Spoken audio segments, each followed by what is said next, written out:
You know what's nice here is, well, everything, but specifically,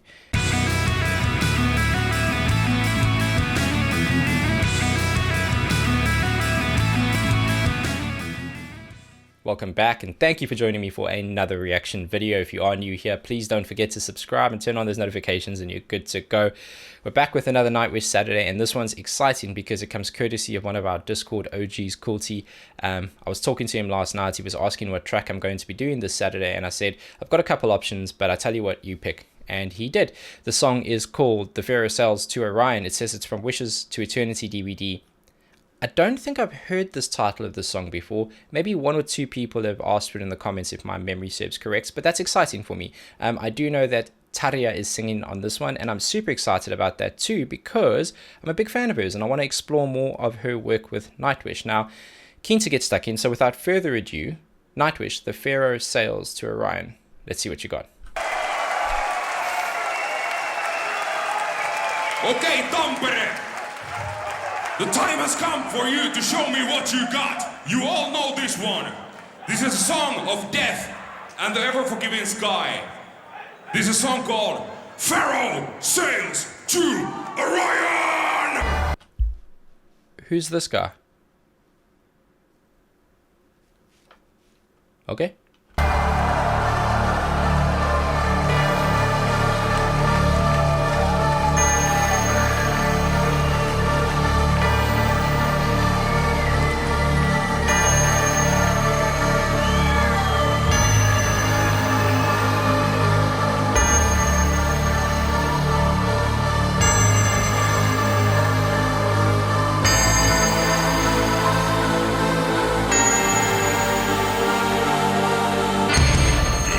Okay, hang on a second. Thomas doing Thomas things, man.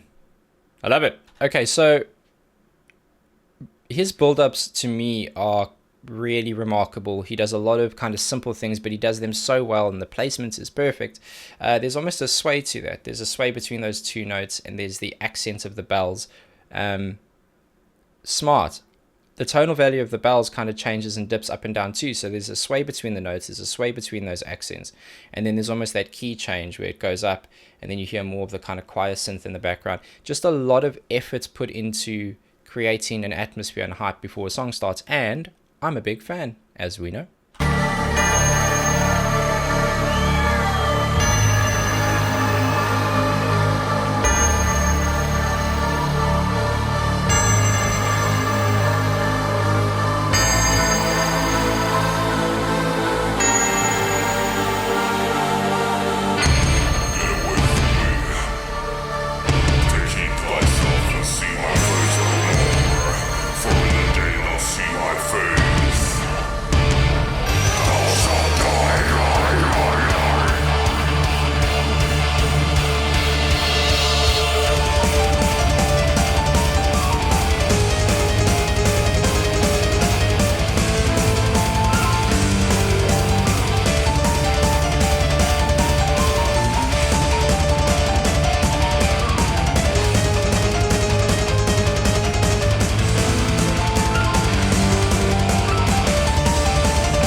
Easy. Whoa.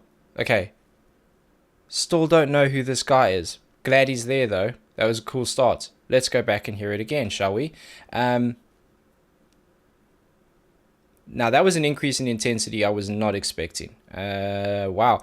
So, I've said this before and I need to say it again. Thomas is such a great composer, such a great structural engineer, if you will, of music, that his technical ability is sometimes overlooked. And there is a good example. He's playing live, he's doing a lot of intricacies, a lot of runs. He's just a fantastic keys player.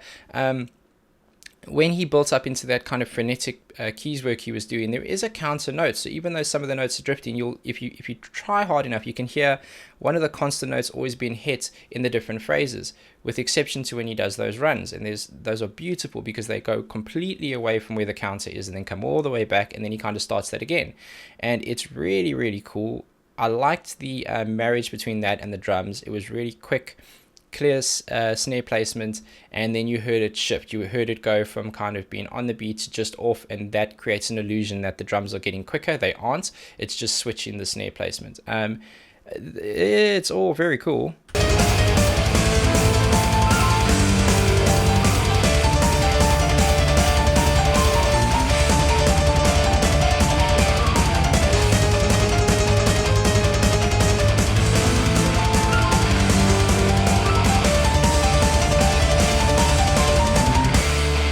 Oh, hang on a second. This man over here is important, very important. I'll go back again. You'll just hear the end of it there. Hopefully, he does things that are, he does just what the song requires, and God bless him for it, because he's a very mature musician who's able to give what the song needs, no more, no less, and just be Empu, and I love him. He's doing some nice palm muting and no, I'm not going to explain palm muting again. He opens up on kind of syncopated parts, and that's very contrary to what's happening with the rest of the music, and that's how you can kind of hear it cut through. So really nice use of that, because there's so much going on. It's easy for instrumentation to get lost, but it didn't.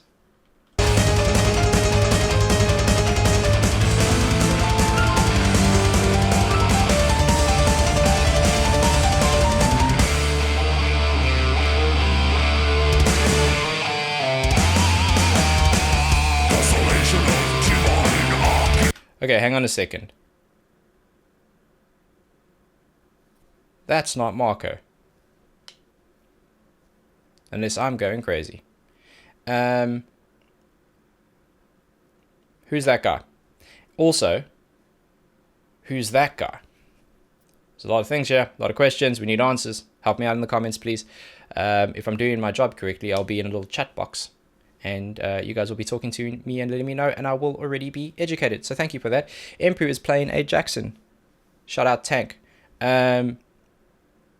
This is an older video, so it makes sense there'd be some changes in gear and things like that. But I do like what he's doing there, because it sounds a bit like that little riff he played sounds a little bit Egyptian almost. And there's certain, when you're learning guitar, there's certain scales they'll give you to practice blues, kind of Middle Eastern, traditional, classical, and those all produce different tones. And if you can work out the rhythm section of those scales, you can create really nice chords and melodies that mimic a sound from a particular area, and that sounded like that to me.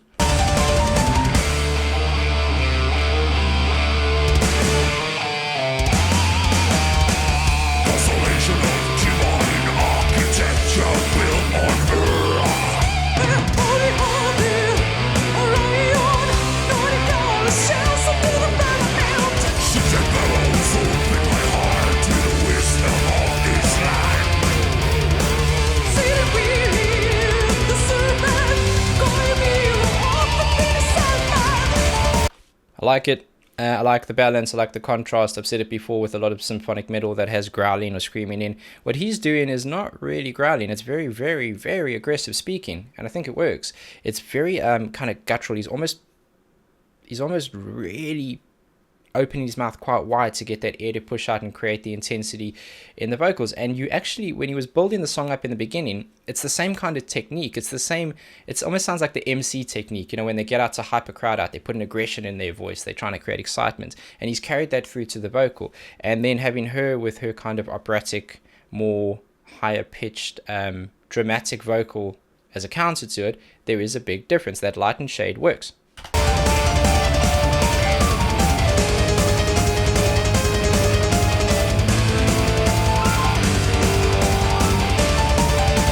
Did we notice a small slip from the maestro there? And I'm going to get flack for even thinking that. Let's listen again.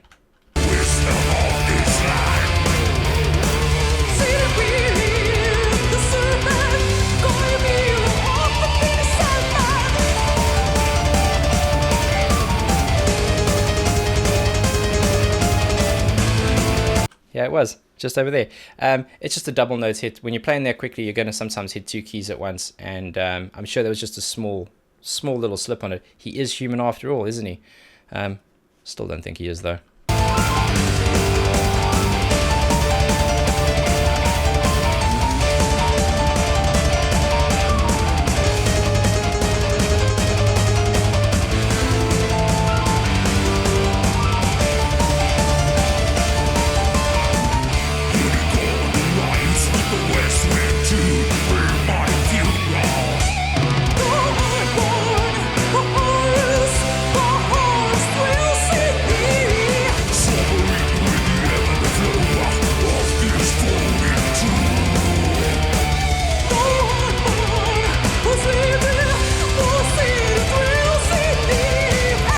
You know what's nice here is, well, everything, but specifically, constant double kick is very independent to what the guitar is doing, which is continuing that kind of that main riff you heard when the music opened up and let the guitar breathe. And I saw when they zoomed in on the bass, he's doing kind of those runs. He's hitting a couple strings at once. He's creating almost a chord-like effect, but it's not being played straight through. It's almost two notes very closely together, which then tonally combine at some points when they reach the peak. And it's a nice rumble is what I'm getting at. Use your words, Chase. You'll be okay. And I like it. I like the sound of it all. It is a live recording, and it's difficult to pick out certain pieces, but it is there. One thing that I am noticing is the vocal phrasing is so completely different to anything the keys are doing, anything to what the guitar is doing. It makes me wonder, when the song was written, was that vocal piece written first and then music built around it? Sometimes that's a way of writing. I would like to know, and I need to talk to this man on the keys, because songwriting, some bands have a formula. And I'm not talking about the process. I'm not talking about the way he locks himself away and kind of pours out all this creativity into writing and blending these songs, building the story. I'm talking about specifics, lyrics first, music first, that kind of stuff. So I would love to know.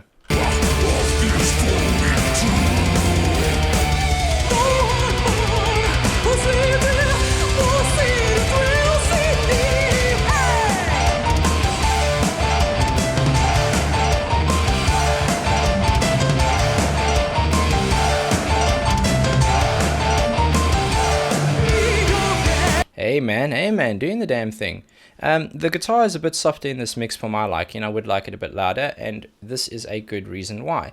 That nice run he's doing, well, Emperor's doing the same thing. They're kind of working together to push the song forward. The drums are doing a nice job of just holding them in place, because there are parts that are accenting with the kick, but then the snare placement in the middle, it's kind of like a breakdown, like a symphonic metal breakdown, but with keys. And I like it. It opens up a little bit, lets things shine through, gives you space to breathe musically, and because of the EQ. And I would like the guitar a bit louder, but you can still hear it. Still fun.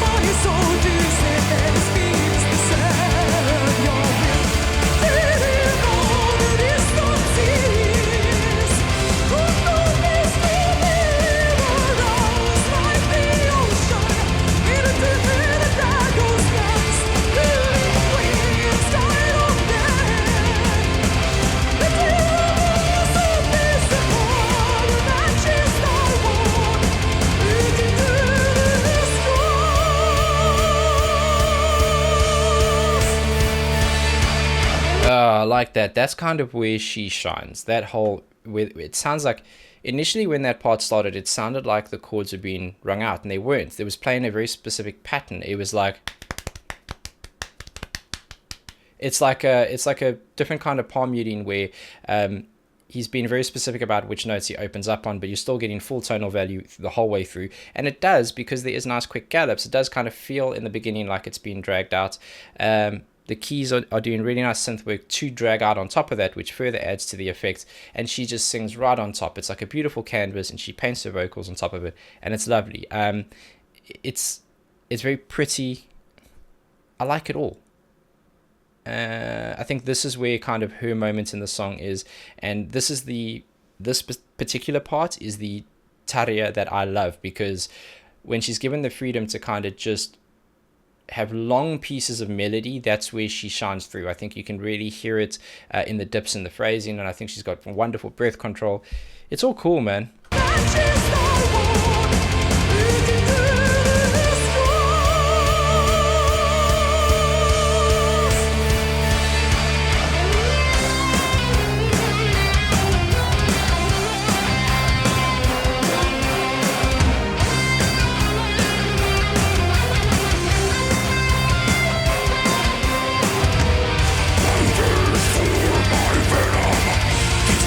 With my twisting tongue, there's a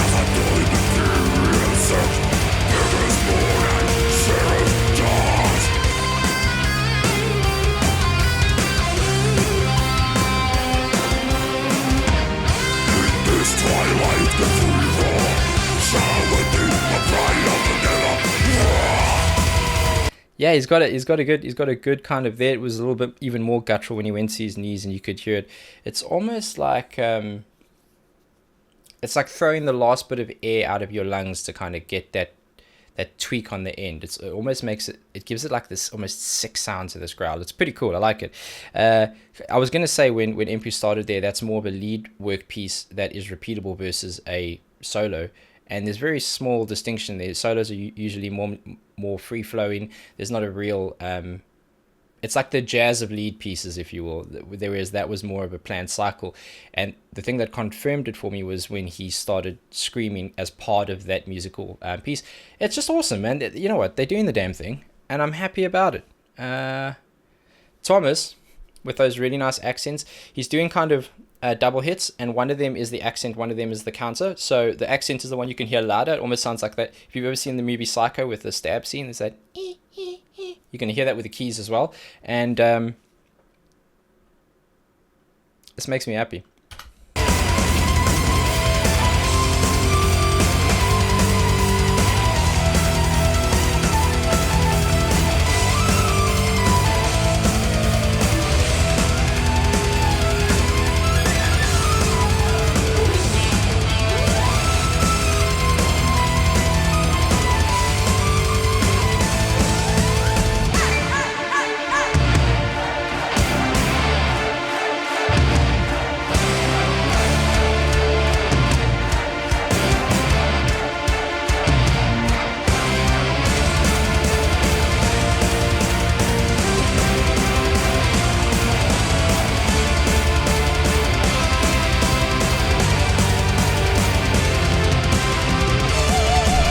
Oh, hang on a second. Hang on. I want to hear this go into that note again. He's doing a smart. It's not I say a trick, but it's a smart twist on a usual formula. So he's doing, like, again, phonetic double hits, but those are essentially acting as a chord, and there's usually a 4-chord progression. But he's doing something nice because when he gets to the fourth, he halves it and does a fifth, and there's an extra evolution of that you don't expect if you're thinking about that standard 4/4 timing. Drumming has insane energy, but let's get back to the keys. It's all very smart. It's just things that I guess it's basically taking something that sounds great and is perfect as is and going, how can I make this better? And that's what makes him special.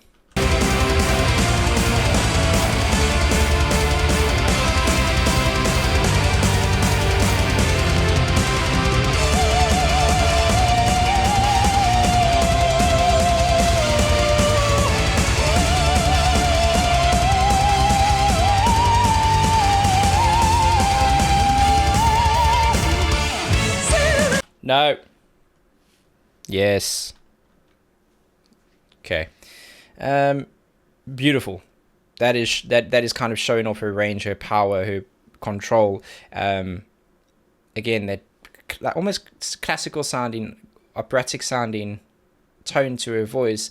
There are unique situations in which that can really, really shine, and that was one of them. And I'm so glad she did that, because I do think she was kind of not holding back, but because there was the male feature vocal in that, it was a balance between the two versus her kind of really throwing it forward. There was the melody earlier, and now there was kind of that one part where she just smashed it out the park. Very big fan of that. Also reminds me a little bit of if you've ever seen Fifth Element, where there's the operatic scene at the end. It's beautiful, as was this.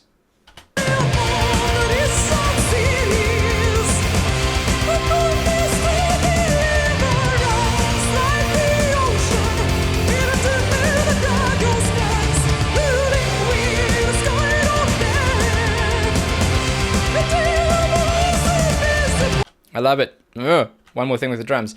Just listen for the secondary snare hit. So he's going, he hits on the first cycle, second cycle, he hits and there's a second hit after. Again, a standard 4/4 piece that has been given an extra bit of care and attention, and it really shines through in a live recording.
Goodness me, that was wonderful.